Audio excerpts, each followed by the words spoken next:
The Manitowish Waters Historical Society is proud to present John Grossmeier, a Statehouse Lake YCC interview, fall 2023.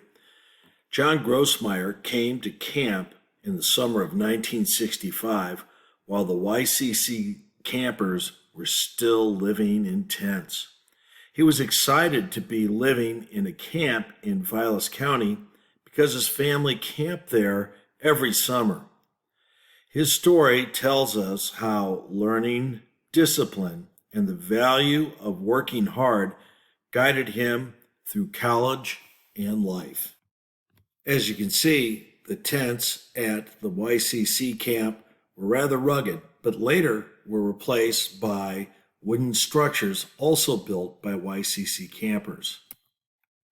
John actually battled fires on Powell Marsh. He and his team of YCC campers were clearing brush to deny vital fuel for the fire and helped the forest rangers contain the blaze you see above. Finally, we'll see that John spent a lot of time where the red star is at camp, but he fought fires at Powell Marsh, worked on roads and trails in the areas around Boulder Junction and County End, and went all the way up to Copper Falls and worked on the parks there. We hope you enjoy John's interview. I'm John Grossmeier. My date of birth is October 18th, 1948. I'm 74 years old and I reside in Olathe, Kansas, Olathe. Okay, and where were you raised? I was born in Milwaukee, and at about age 7, we moved to a community called Muskego, Wisconsin, a southwest suburb of Milwaukee, and I lived there until I left home to go to college. And where did you attend college?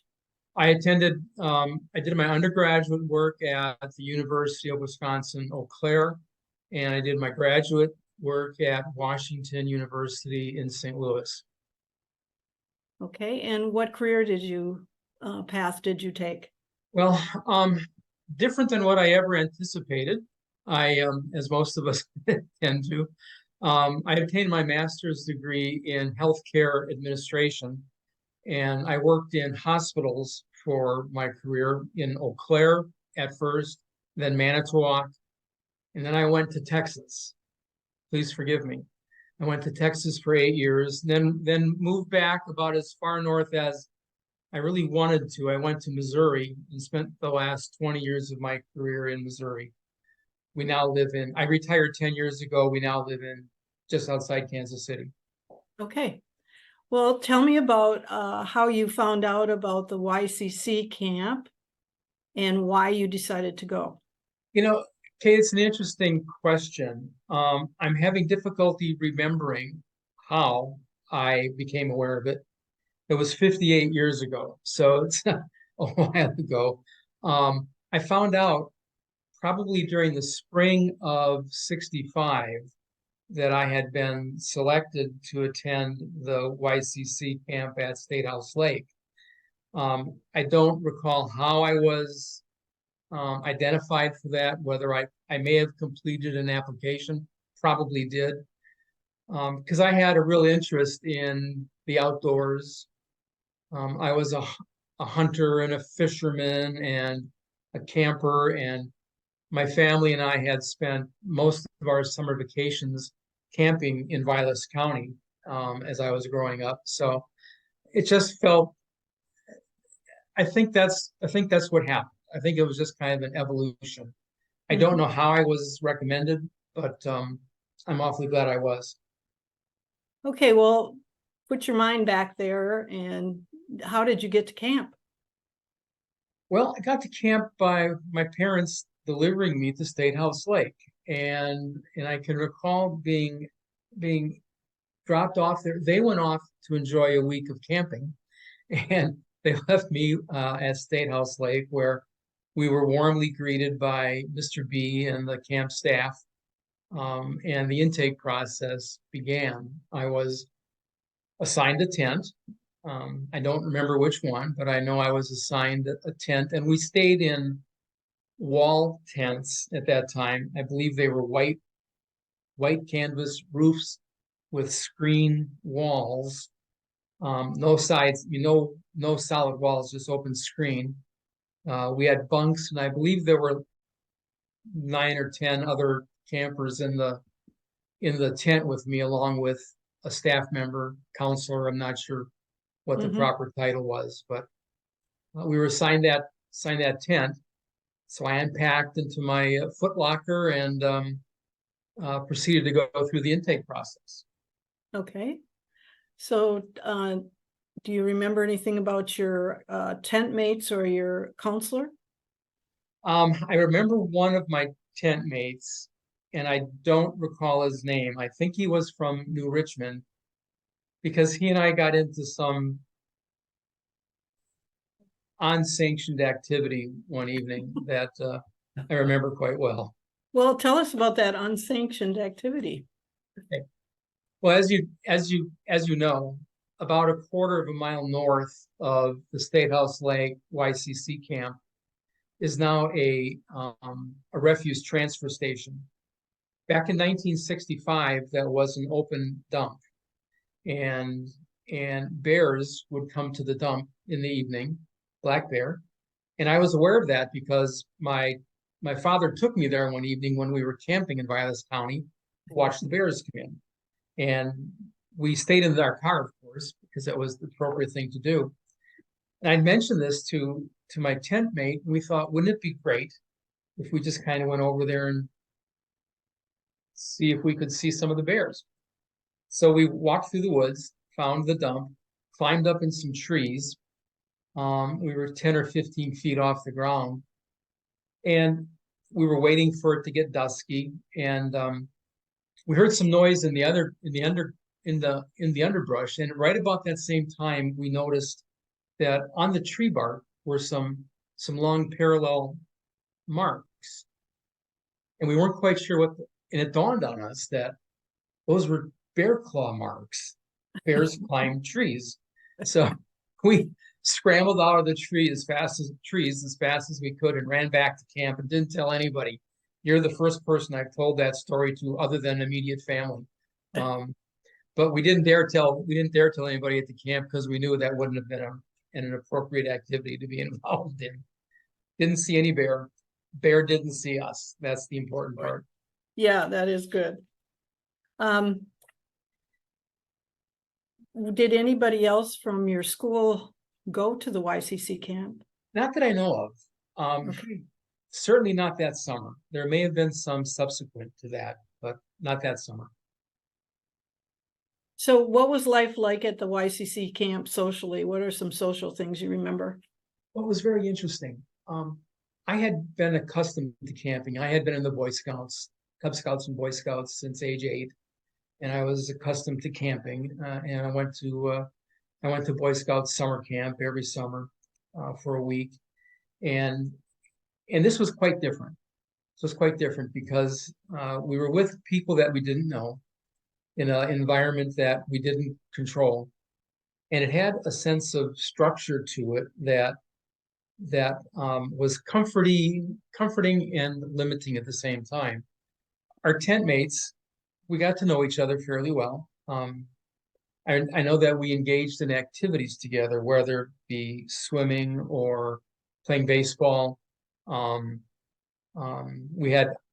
think we had movies in the mess hall. I'm not certain about that. But we would we'd walk over to, is it Rest Lake, I believe? Rest Lake, Yes. not far away. Yes.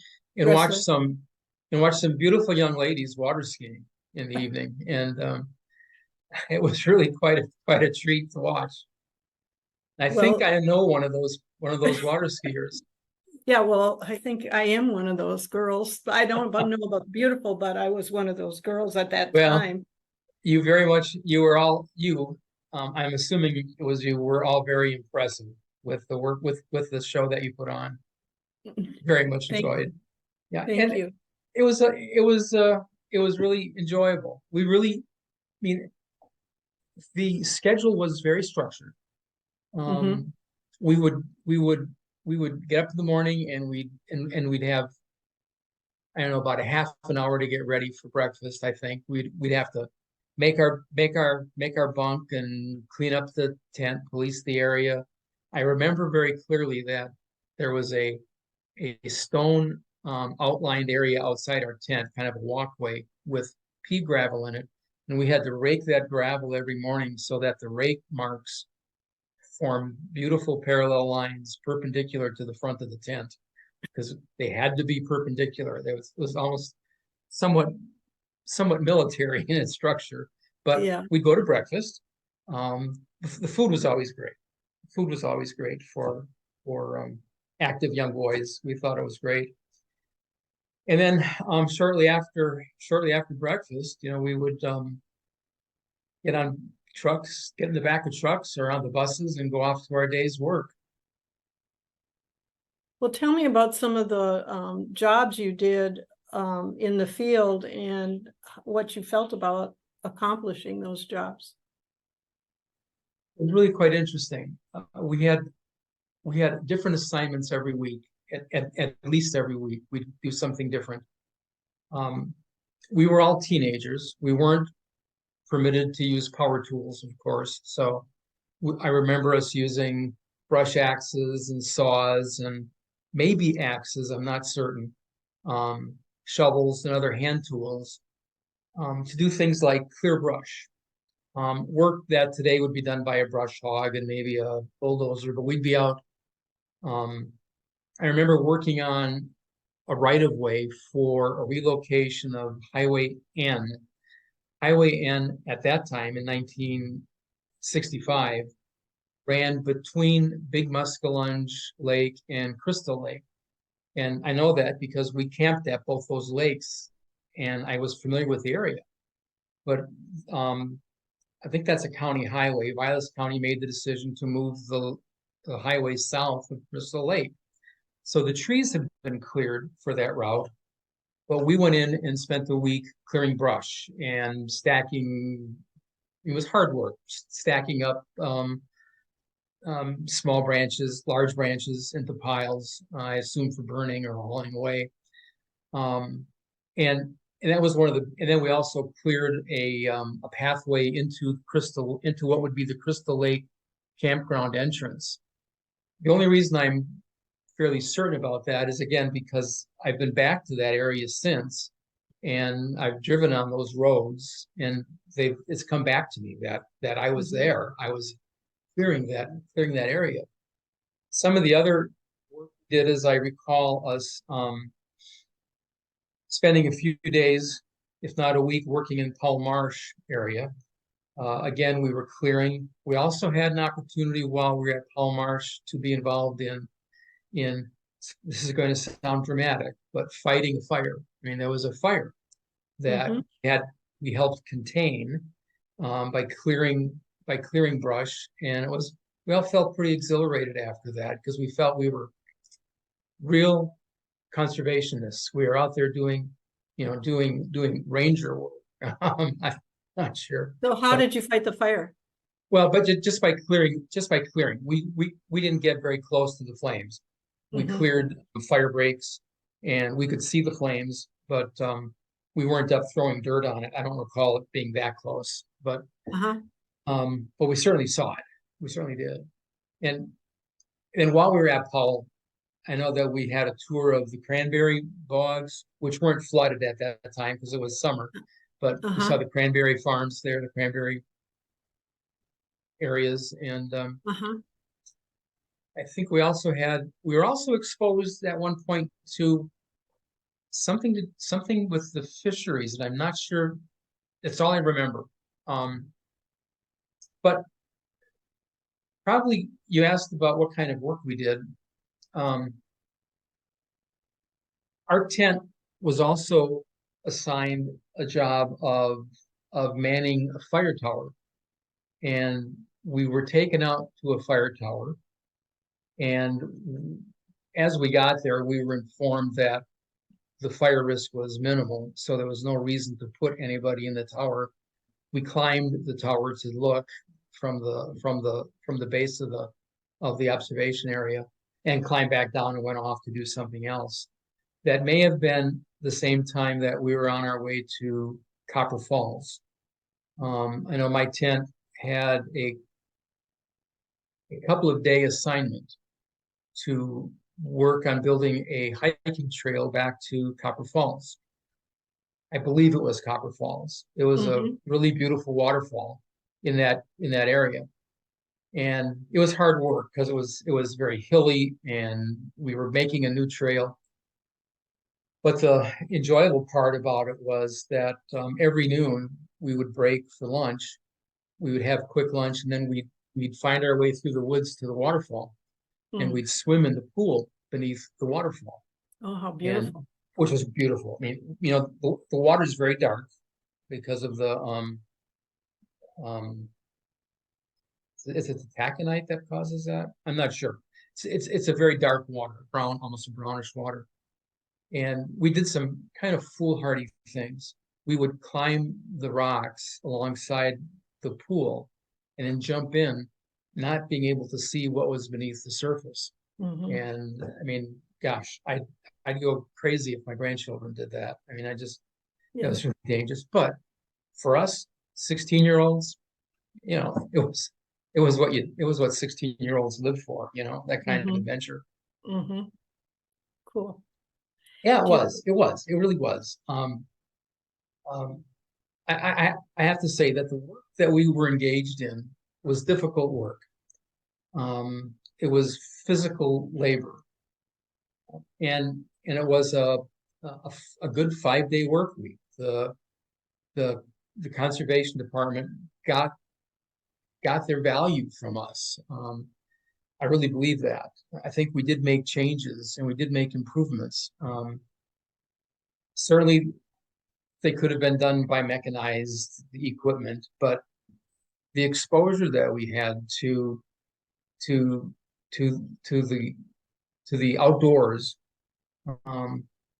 was wonderful. I had dreamed at one time of becoming a timber cruiser. I'm not sure if you know what that role actually. Yeah. I don't know that job exists anymore, but I always thought it would be really wonderful to walk through the forest and select trees for harvest and hold the measuring stick out at arm's length and evaluate the board feet in the tree, mark it for harvest. And I thought that would be really great. I ended up not pursuing that, as you know, and but I still have fond memories of the dream. So did you learn to use those measuring sticks at the YCC camp? No, I actually knew that beforehand. Okay. I actually bought a a timber cruiser stick when I was probably 14, and a little pamphlet of instructions, and taught myself how to do it in the woods not far from our house. So I was a junior timber cruiser, you know. Very cool. What would you say were the greatest challenges you faced as a camper at the YCC? Oh, I think there's a couple. I hadn't thought about that. I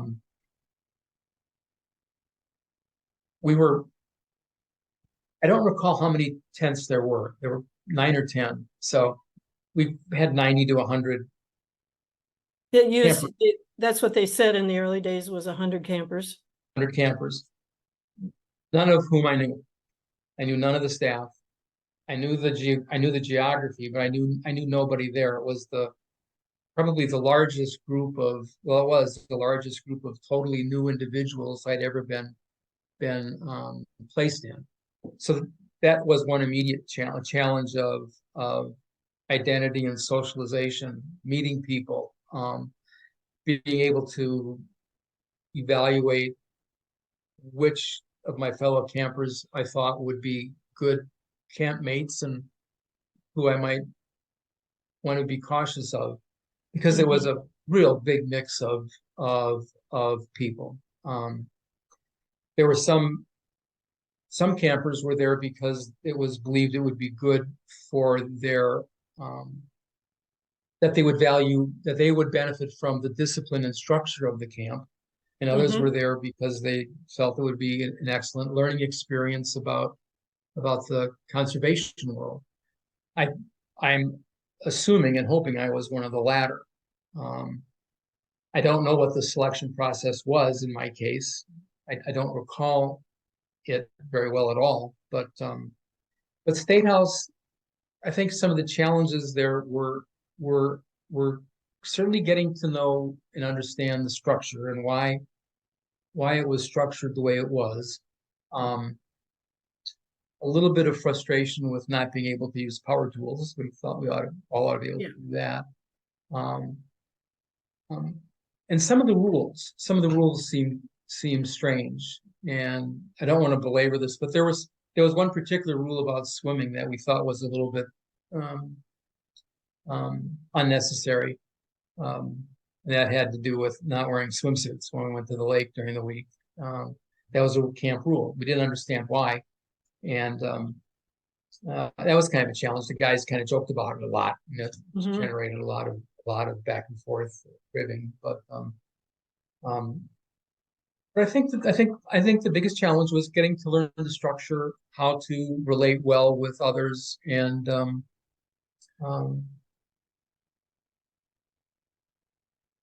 I think that's probably it. The work was difficult, but that was to be expected. I read where Mr. Brissmaster said that he couldn't understand why all the campers didn't realize how lucky they were at the YCC, because there were all these kids going to camps that they had to pay thousands of dollars to attend. And here you were going to camp and getting paid to have fun in the woods. $18.25 a week, I think, or 50 cents, something like that. But you're right. I can understand his position. I really can. It wasn't quite the same environment that those others were experiencing, but you're right. I mean, I netted $100 for 6 weeks work, Plus you learned how to deal with people you didn't know and people who had different values, and those are good things. It prepared me well for going away to school. It did. It gave me a sense of self-discipline, which still needed further development. It gave me it gave me a sense of independence, being comfortable going into unknown environments. I was the first person in my family to go to college, and my family wasn't able to provide me with much support intellectually, with much preparation of what to experience. The camp helped with that greatly. I was able to go into a new environment and not be afraid to walk up to somebody and ask questions and start a conversation. So I thought it was but the opportunities to learn about conservation through our job experience, I think we would have some time on Saturdays where we would have either Mr. B or someone would provide us with some education experience. Those were valued. Those really were. It was either him or there'd be sometimes, someone from fisheries or someone would come in and speak with us. I've read where that was part of the mission was for the conservation department members to come and give talks, and also university professors sometimes were asked to come up and talk to the. That may well have been the case. It wasn't Mr. B on faculty in Stevens Point? University of Wisconsin at Oshkosh. Oshkosh, okay. Oshkosh, yes. And he was affiliated with the music department, which is interesting. It is. Yeah. Yeah, I assumed he was in agriculture or conservation or child psychology or something, but music, interesting. That maybe that gives me a little insight into his headgear. You know, he wore this very interesting cap all the time with a pheasant feather sticking out the back of it. And I'll remember it's almost like a Robin Hood look, you know, it's kind of an interesting, had it on all the time. Huh, interesting. Do you think that the camp experience helped shape your values of the land ethic? Oh, without a doubt, without a doubt. I believe I've always had a strong relationship with the land, with the culture of the land. That I give credit for that to my work in the Boy Scouts. I was a member of 4-H, Oh, and the camp itself really helped pull those together that's in awesome. in a way that also provided us with opportunities for self-expression and enjoyment. I mean, I really think it did that. Another thing that struck me about the camp was Bristmaster wrote in the counselor's handbook.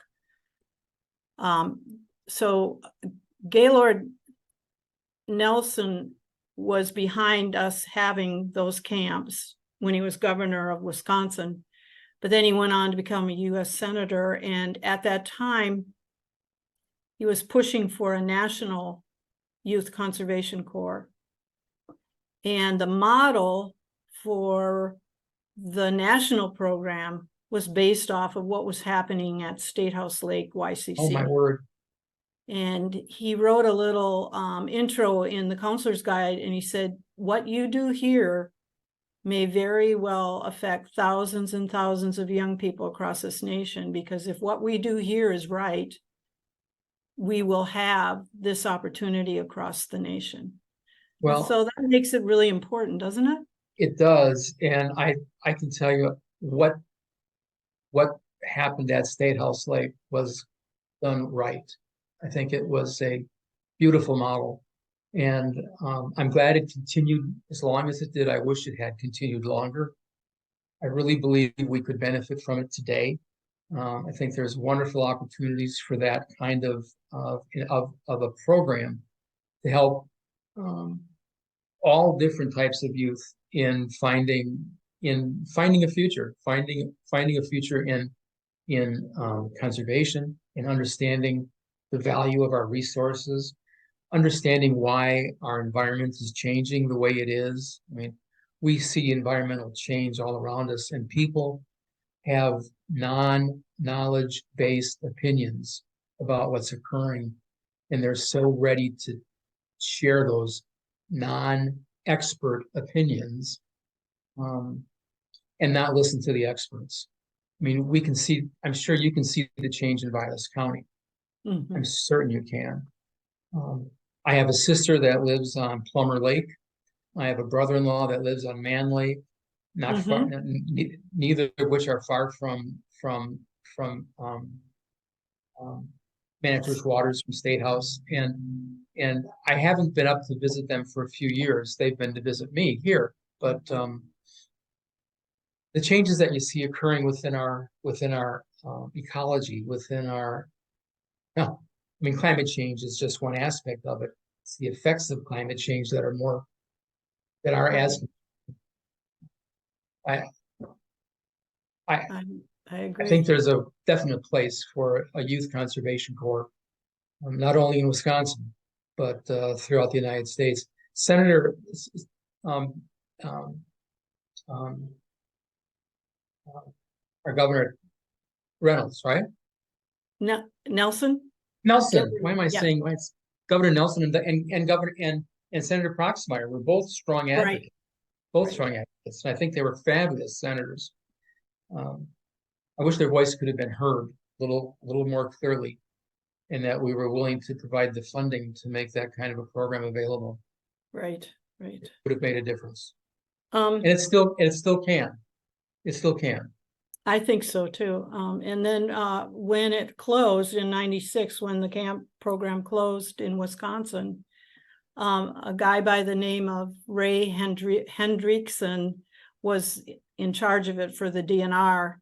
And he said that all those man hours that those young people like yourself put into the forests and lakes could never have been done on a regular budget. You know, just all that manpower that went into it really made changes that were for the benefit of the people of Wisconsin. So you should be proud to have been one of those people.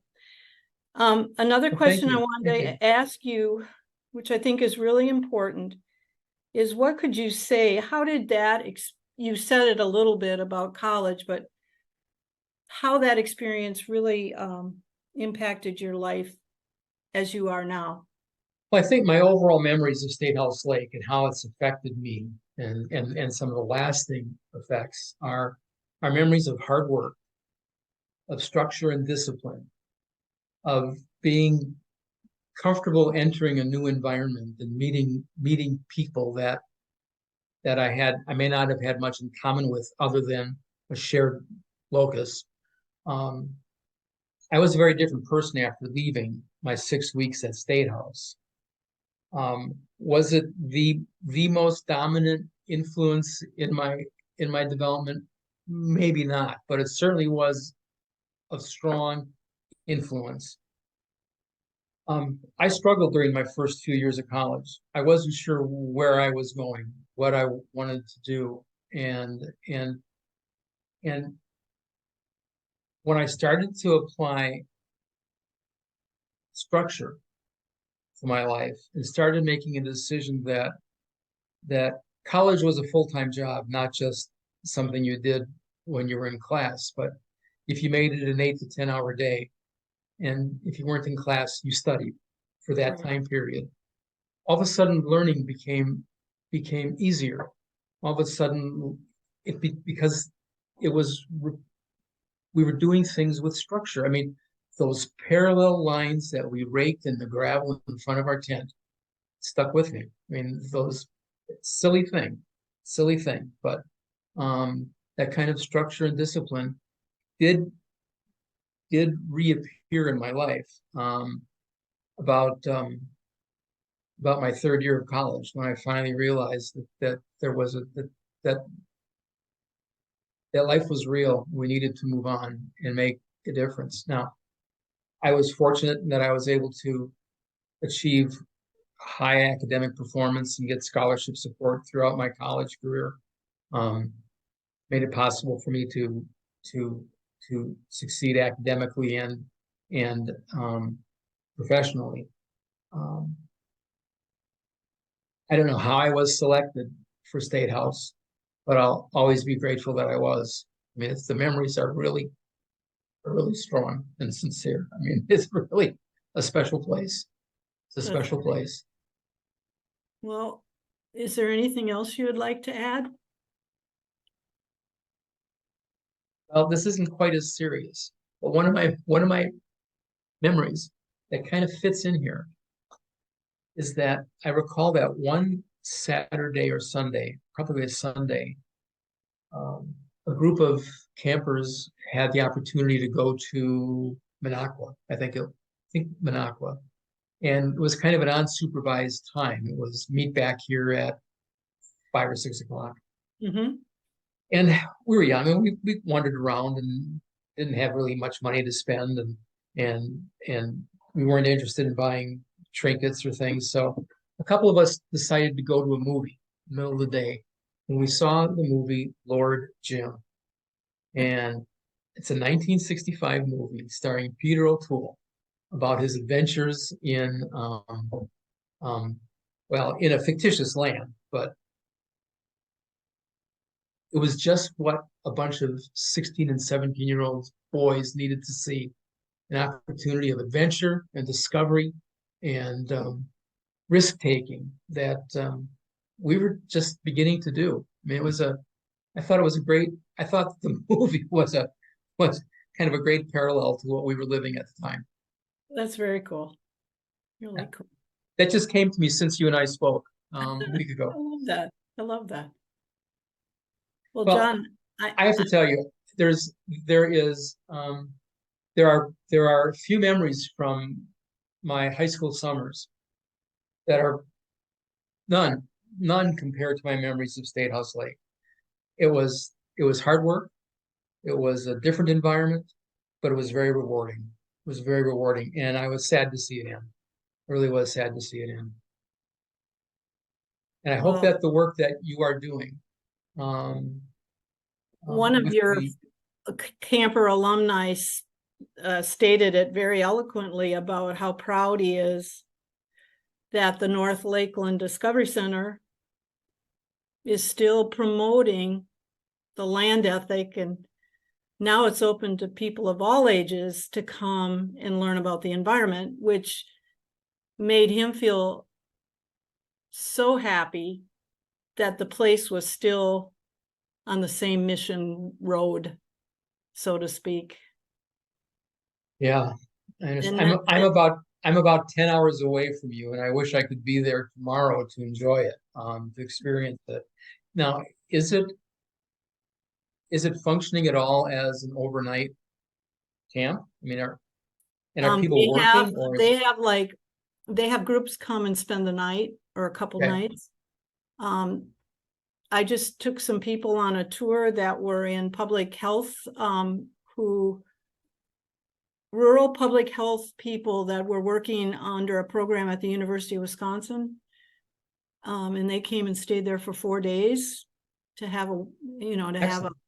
a meeting, but here Yeah. they are out in the nature area we took them on a big walk. And now we're taking that barracks, that Civil Conservation Corps barracks. This is the Manitowish Waters Historical Society and the North Lakeland Discovery Center. And we're going to turn it into a launching pad museum, so to speak, with exhibits of all the different periods of the forest usage from indigenous people to today, how we use the forest, how we abuse the forest, but send people out with a QR code to go to the places we're telling, or the times we're telling them about. Yes. So they learn about logging. Well, you want to see where the first reforestation nursery was in the state of Wisconsin. We'll send you to Trout Lake on your bicycle or the car, and you get to see the nurseries area and the old Wisconsin Conservation Department buildings, and Cathedral Point where the tall red pines are and things like that. So that's our goal, which we're Wonderful. hoping will work. Yeah. Well, it will. It absolutely will. It will make a difference. People are coming to you because they have an interest, and when their interest is being satisfied with information of value, it'll make a difference. Yeah. Well, When you come back up north, we have to meet in person. We will. And when you see my brother-in-law and when you see Dick and Mary, say hi for me, will you? I will. And I'm so glad they connected us so that we could meet today. Absolutely. And thank you for all your insights and information that helps us every time we find one of you guys. It makes a difference. I'm sorry this 74-year-old brain isn't better at recalling what occurred when I was 16, Yeah. I have a hard time with yesterday. Mine is now 75, but I was still born in the same year you were. Yeah, well, I'll be there pretty soon. Yeah, you're joining. More weeks. Okay. Take care, John. Okay, thank you. Thanks so much. You bet. Hope this was helpful.